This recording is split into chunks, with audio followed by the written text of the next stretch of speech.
नमस्कार दोस्तों, स्वागत है आपका मेरे चैनल सेफ्टी ओशन में। मैं चंदन प्रताप सिंह आपका हार्दिक स्वागत करता हूं। आज हम बात करेंगे how to obtain fire NOC, यानी कि फायर एनओसी प्राप्त करने के लिए क्या स्टेप निर्धारित किए गए हैं। तो आज की वीडियो शुरू करने से पहले मैं आप सभी से रिक्वेस्ट करूंगा कि हमारे चैनल सेफ्टी ओशन को सब्सक्राइब करना ना भूलें, साथ ही साथ बेल आइकन को प्रेस करें ताकि हमारी अगली वीडियो की नोटिफिकेशन आप तक पहुंच सके। तो चलिए शुरू करते हैं आज का topic, how to obtain fire NOC. तो आज के इस टॉपिक में 5 टिप्स को हम कवर करेंगे, जिसमें कि सारी बातें आसानी से आप समझ सकते हैं कि एक फायर एनओसी प्राप्त करने के लिए एज ए इंडस्ट्री आपको किन किन रास्तों से होकर गुजरना पड़ता है। तो चलिए शुरू करते हैं आज का टॉपिक, फायर एनओसी।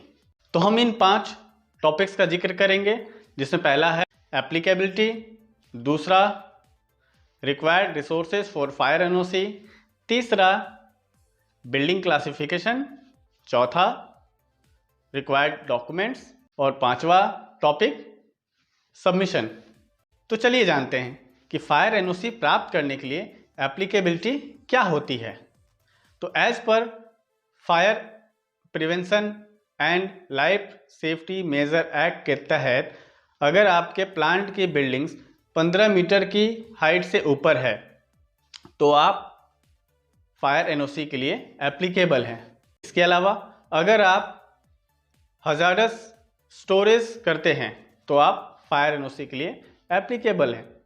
अगर आप पेट्रोलियम प्रोडक्ट जैसे class A, class B, class C का स्टोरेज और हैंडलिंग करते हैं तो आप फायर एनओसी के लिए एप्लीकेबल हैं। विवाह भवन, सिनेमा हॉल्स, ये सभी जो है फायर एनओसी के लिए एप्लीकेबल होते हैं। तो अगर आप ये सारी चीज़ें जो अभी हमने बताई ये आपके यहाँ एग्जिस्ट करती हैं तो आप फायर एनओसी के लिए एप्लीकेबल होते हैं।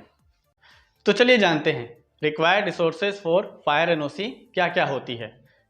तो फायर एनओसी का एप्लीकेशन करने के लिए fire prevention and protection system के अंतर्गत आपके यहाँ क्या क्या चीज़ें अवेलेबल हैं उसका जिक्र करना होता है, जैसे कि fire hydrant system, automatic sprinkler system, smoke detector system, साथ ही साथ फायर फाइटिंग के लिए फायर पंप अवेलेबल है या नहीं, फायर पंप है तो वो किस प्रकार के हैं, जॉकी पंप है, डीजल पंप है, इलेक्ट्रिकल पंप है, ये सारी चीज़ें उसमें आती है।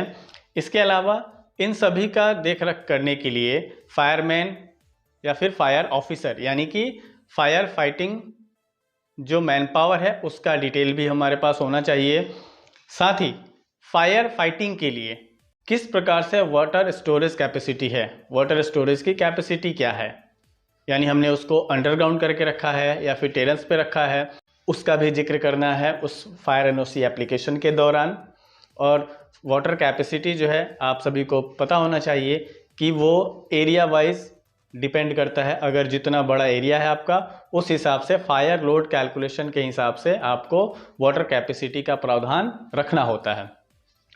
इसके अलावा फायर एक्सटिंग्विशर आपके यहाँ कितने हैं, कितने प्रकार के हैं, कौन सी कैटेगरी के एक्सटिंग्विशर आपके यहाँ हैं, वो भी जानकारी फायर एनओसी एप्लीकेशन के दौरान देनी होती है। तो ये सभी जो है required resources of fire NOC होते हैं, यानी कि फायर एनओसी के एप्लीकेशन करने के दौरान ये सभी चीज़ें पर्याप्त मात्रा में हमारे प्लांट प्रीमिसेस में मौजूद होनी चाहिए। तो तीसरा टॉपिक था हमारा बिल्डिंग क्लासिफिकेशन। तो चलिए जानते हैं कि बिल्डिंग क्लासिफिकेशन क्या होता है।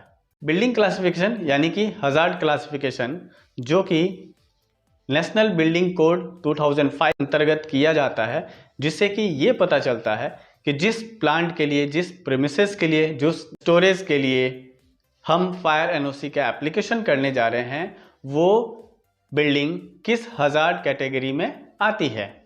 तो बिल्डिंग क्लासिफिकेशन में यानी कि बिल्डिंग हजार्ड क्लासिफिकेशन में क्या क्या चीज़ें आती हैं, तो उसमें ग्रुप डिवाइड किए गए हैं, 7-8 ग्रुप होते हैं, जैसे कि रेसिडेंशियल है, असेंबली के लिए है, या फिर स्कूल है, इंस्टीट्यूट है, एजुकेशनल है, या फिर स्टोरेज है। तो मतलब किस प्रकार के आपकी बिल्डिंग यानी आपके प्लांट की बिल्डिंग प्रीमिसेस में जो हैं वो किस हजार्ड कैटेगरी के अंतर्गत आते हैं उसका बिल्डिंग क्लासिफिकेशन यानी कि hazard classification national building code 2005 chapter 4 के अंतर्गत किया जाता है और इसका डॉक्यूमेंट आपको एनेक्सर वाइज बना के फायर एनओसी एप्लीकेशन के दौरान सबमिट करना होता है। अब जानते हैं हमारे चौथे टॉपिक के बारे में, यानी required document. Fire NOC application submit करने के लिए किस प्रकार के डॉक्यूमेंट की आवश्यकता होती है। तो इसमें पहली चीज़ है कि जिस भी प्लांट या जिस प्रीमिसेस का आप फायर एनओसी लेना चाहते हैं, जिसके लिए आप एप्लीकेशन करने जा रहे हैं, उसका प्लान अप्रूवल जो कि डिस से होता है, फैक्ट्री इंस्पेक्टर के द्वारा आपको अनुमोदित करके दिया गया प्लान अप्रूवल पहली रिक्वायरमेंट होती है। यानी कि उस प्लांट की, उस प्रीमिसेस की प्लान अप्रूवल की कॉपी आपके पास होनी चाहिए। इसके अलावा उस बिल्डिंग का इमरजेंसी इवोक्यूशन प्लान लेआउट के जरिए आपको दर्शाना होता है, तो वो भी जो है आपके डॉक्यूमेंट सबमिट करने वाले फाइल में वो होना चाहिए। साथ ही हमने जितने भी चीज़ बताई, fire prevention and protection accessories जो थी हमारी, चाहे वो फायर हाइड्रेंट हो, फायर एक्सटिंग्विशर हो, फायर फाइटिंग मेंबर्स हो, या फिर अदर जो चीज़ें होती हैं, उनका एनेक्सर वाइज जो है डॉक्यूमेंट आपको प्रिपेयर करना होता है और उस फाइल में आपको रखना होता है। इसके साथ एक जिस व्यक्ति के नाम पे आप फायर एनओसी लेने जा रहे हैं, उसका एफिडेविट जो है बनवाना पड़ता है, यानी कि अंडरटेकिंग भी होनी चाहिए। तो ये सभी डॉक्यूमेंट जो है फायर एनओसी एप्लीकेशन करने के समय हमें आवश्यकताएं पड़ती हैं इनकी। तो जब आप एक पूरी फाइल बनाते हैं फायर एनओसी एप्लीकेशन के लिए, उसमें ये सभी चीज़ें उस फाइल में डॉक्यूमेंट में होनी चाहिए। साथ ही इन सभी के फोटोग्राफ्स, ये आवश्यक है कि ये जितनी भी चीज़ें आप सबमिट कर रहे हैं उनका फोटोग्राफ भी एज ए एविडेंट आपको उस फाइल के अंतर्गत रखना होता है। अब last but not least, submission. Fire NOC submission कैसे करते हैं।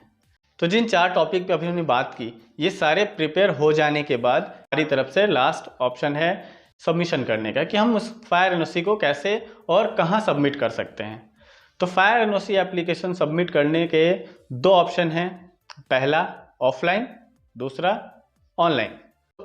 पहले बात करते हैं ऑनलाइन सबमिशन के लिए, कि अगर आप ऑनलाइन सबमिशन करना चाहते हैं तो आप जिस स्टेट में हैं, जिस स्टेट में आप फायर एनओसी का एप्लीकेशन करने का प्लान कर रहे हैं, उस स्टेट के ऑफिशियल वेबसाइट पे आपको विजिट करना होता है। और साथ ही जो हमने बातें अभी डिस्कस की, वो सारे एविडेंस, वो सारे डॉक्यूमेंट, जैसे हमने एनेक्सर वाइज बात की, सभी का आपको वहाँ पे अपलोड करके एप्लीकेशन करना होता है। तो ये है ऑनलाइन प्रोसेस, ऑनलाइन प्रक्रिया।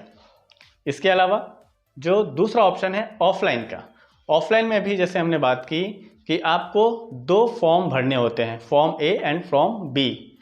ऑनलाइन प्रोसेस में भी इन फॉर्म को भरना आवश्यक होता है। तो ऑफलाइन में भी आपको फॉर्म ए, फॉर्म बी, जिसमें कि सारे डिटेल्स होते हैं, आपकी बिल्डिंग के डिटेल्स, आपकी प्लांट के डिटेल्स, आपकी प्लांट किस हजार्ड कैटेगरी में आती है, और साथ ही साथ जो चीज़ें हमने अभी बात की, जिन बातों का हमने जिक्र किया, वो सभी उसमें डिटेल्स आते हैं। तो उन डिटेल्स को फिलअप करके आप अपने नियरेस्ट जो आपका फायर का रीजनल ऑफिस है, वहाँ पे आपको सबमिट करना होता है। तो ये पूरी प्रक्रिया थी फायर एनओसी प्राप्त करने के लिए।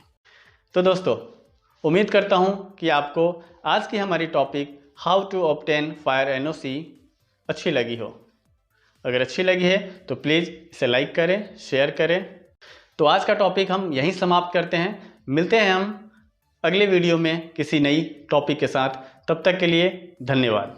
Safety Ocean